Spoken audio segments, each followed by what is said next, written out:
For the purposes of this speech, I will be analyzing Ireland's culture. Ireland will be used as a term to encompass both Northern Ireland and the Republic of Ireland, despite distinct cultural differences between the two. According to the International Database and Forum, found online at everyculture.com, Irish national culture is relatively homogeneous when compared to multinational and multicultural states elsewhere. Irish people recognize both some minor and some significant cultural distinctions that are internal to the country and to the island. Globalization has had a great impact on Ireland.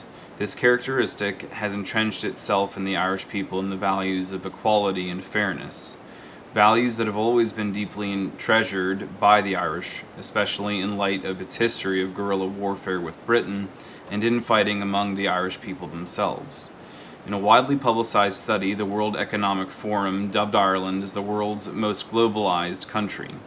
However, the fact-checking on the report was scrutinized by an online news publication called The Journal, which is a participating member of Ireland's Press Council. The Journal says that the World Economic Forum's findings must be taken critically because the rankings once published account for a nation's standing in years previously. It appears the rankings cannot be factually represented in real time.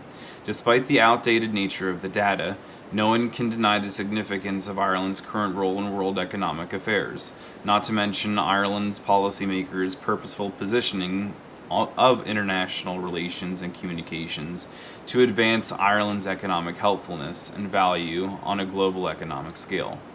Per Google's Query Dictionary, the term globalization is defined as the process by which businesses or other organizations develop international influence or start operating on an international scale.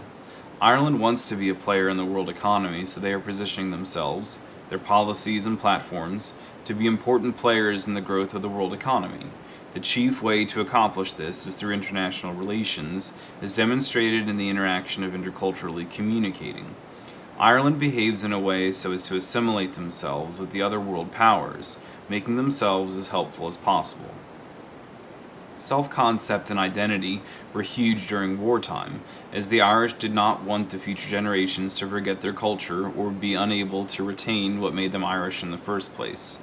As is a customary restriction by oppressors on the oppressed, Britain did not allow the Irish to openly or formally participate in organized education. School teachers were forced famously into the hedges and bushes to instruct their pupils in secret.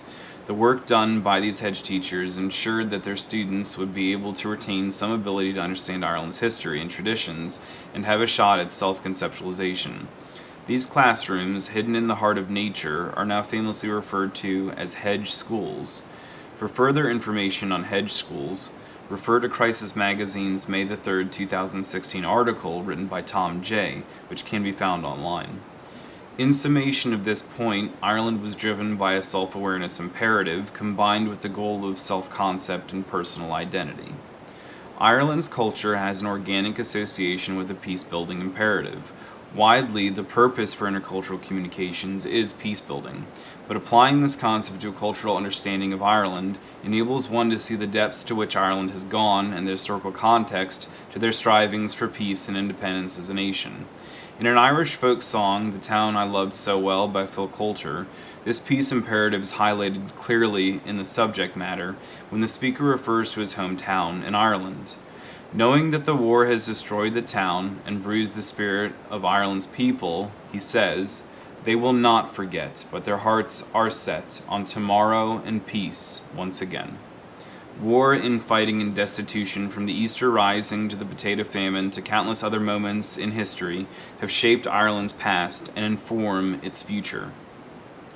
So it's not hard to understand, given Ireland's traumatic past, why equity and fairness find themselves front and center in the country's mindset as people turn their eyes toward their cultural future, never forgetting the past that merely bruised, not broke, their collective power of will.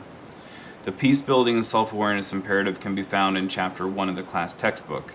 The concepts of self-concept and identity can be found expounded upon in Chapter 4 of the text. Thank you.